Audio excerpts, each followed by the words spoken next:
18 থেকে 30 বছর বয়স পর্যন্ত যে কোনো ছেলে মেয়ের সাথে কথা বলে দেখো, সব থেকে বড় প্রবলেম তারা যেটা ফেস করছে সেটা কিন্তু কেরিয়ার। এবং এই কেরিয়ার নিয়েই যত কনফিউশন, এই কেরিয়ার নিয়েই যত মিসলিডিং ইনফরমেশন। তাই এবার থেকে সিরিয়াস কিছু কথা হয়ে যাক। শুরু হলো বিং মি লাইফ জার্নিতে কেরিয়ার সিরিজ। কেরিয়ার নিয়ে যত রাজ্যে কনফিউশন ছেলে মেয়েদের মধ্যে, কোনটা চয়েস করব, কিভাবে এগোবো, প্যাশন সবাই ভুলতে বসেছে, ইন্টারেস্ট সবাই ভুলতে বসেছে। তার কারণ একটাই, গোড়া থেকে যদি তোমার কাছে মিসলিডিং ইনফরমেশন আসে তাহলে এটাই তো হওয়ার আছে বস। কোনো স্ট্র্যাটেজি, কোনো প্ল্যানিং চোখের সামনে ক্লিয়ারলি কি দেখতে পায় স্টুডেন্টরা? আজকে একদম ওদের হয়েই কথা বলবো এবং সামাজিক দায়িত্ববোধ থেকে এই কথাগুলো বলতে এসেছি। তাকাও একবার ন্যাসকমের রিপোর্টের দিকে। ন্যাসকম বলছে সারা ভারতে প্রত্যেক বছর নাকি 30 লাখ গ্র্যাজুয়েট পাশ করে বেরোয়। 30 লাখ, নট এ জোক। কিছু কিছু দেশের জনসংখ্যাই হয়তো 30 লাখ হয়নি। খুঁজে দেখো, দু একটা তো অবশ্যই পেয়ে যাবে। আর 30 লাখ গ্র্যাজুয়েটদের মধ্যে মাত্র 35% নাকি এমপ্লয়েবল। তাহলে বাকি 65% কি করবে? আচ্ছা, প্রশ্ন আসে না, এই 65% যে আনএমপ্লয়েবল তাদেরকে এভাবে তৈরি করা হলো কেন? তাহলে তোমাকে তাকাতে হবে এডুকেশন সিস্টেমের দিকে। একবার দেখো, 3rd largest educational system in the world কাদের জানো? আমাদের এই দেশের।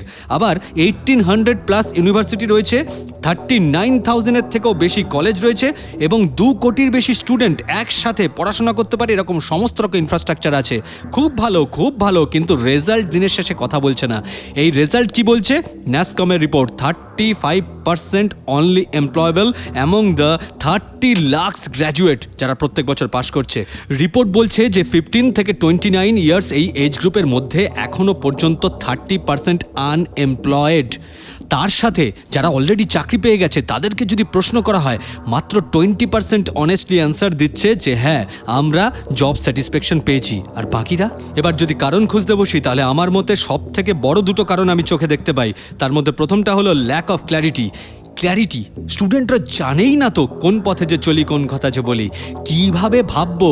স্বপ্নটা জাস্ট দেখে ফেললেই তো হলো না, বাস্তবায়িত হওয়ার পথটা কি, আমার ইন্টারেস্টটাকে আমি কিভাবে আমার প্যাশনের পথে এগিয়ে নিয়ে যাব, কিভাবে সেটাকে আঁকড়ে ধরে নিজের কেরিয়ার তৈরি করব।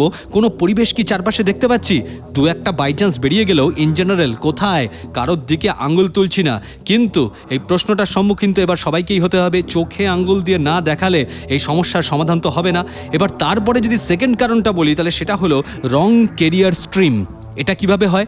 আমাদের একটা প্রবণতা আছে, আমাদের ফ্যামিলিতে যদি কেউ ডাক্তার থাকে ডেফিনেটলি সেই বাড়ির ছেলে মেয়েকে ডাক্তার হতেই হবে, উকিল হলে উকিল হতে হবে, ব্যবসা থাকলে তাকে ব্যবসা নিয়েই পড়াশোনা করতে হবে।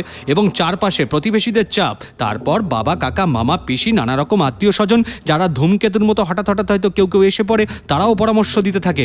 একবারও কারো জানবার ইচ্ছেই হয় না বা কারো জানবার সাহসও হয় না যে ওই স্টুডেন্টটার ভিতরে কোন প্যাশনের বীজটা লুকিয়ে আছে। তার বদলে কি হলো?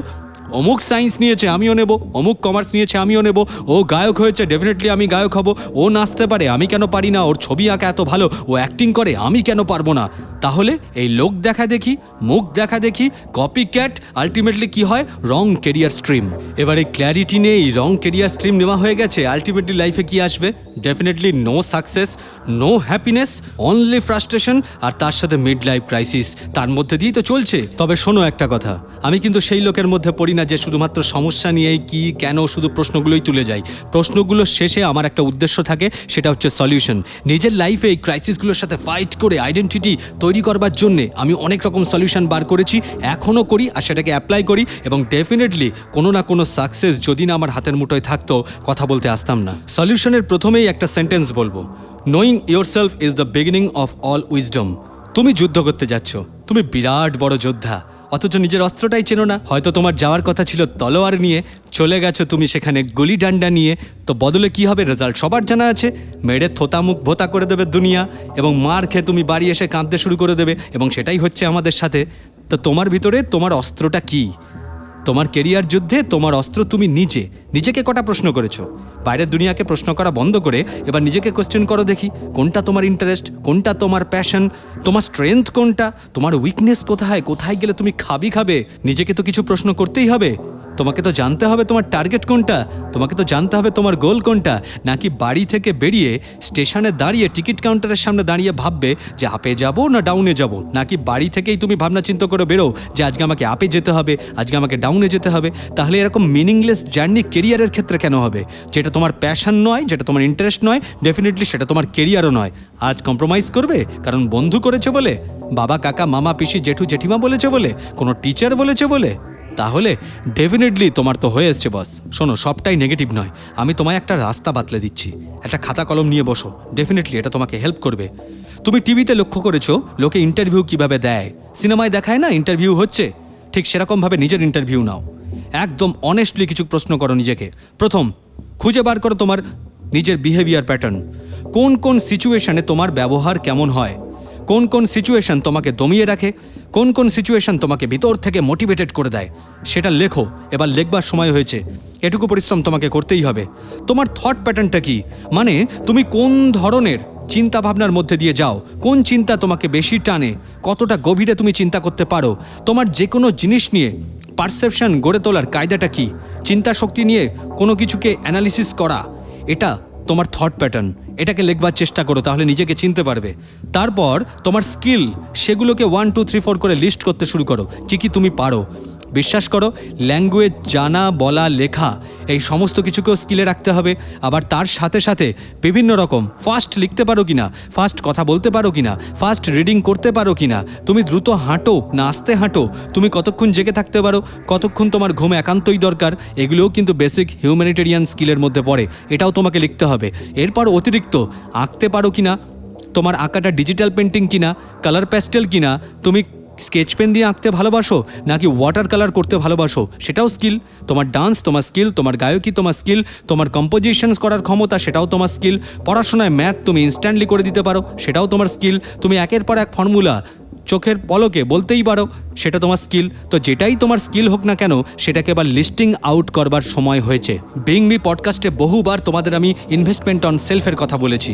নিজের প্রতি ইনভেস্টমেন্ট, সেটা কিন্তু মানি নয়, সেটা basically time and knowledge investment.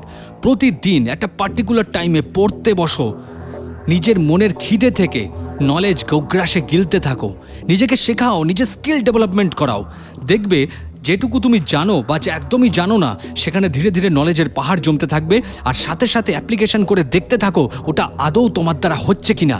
আর কত সময় নষ্ট করবে? সময় তো প্রচুর নষ্ট হয়েছে। তোমার ভিতরের আর্জ খতম হয়ে যাওয়ার আগে একবার ফাটিয়ে লাস্ট চেষ্টা তো করো। এই কেরিয়ার সিরিজে আমার বলা শুরু হলো, একের পর এক সলিউশন দিতেই থাকবো। তাই আমি তোমাদের কাছে এই একটাই আবেদন রাখি, সাবস্ক্রাইব করো, ফলো করো। গুগল পডকাস্টে হোক, গানাতে হোক, জিও সাবনে হোক, স্পটিফাইতে হোক, আমার ওয়েবসাইটে হোক www.durbadolbiswas.com, কিন্তু please do subscribe and follow.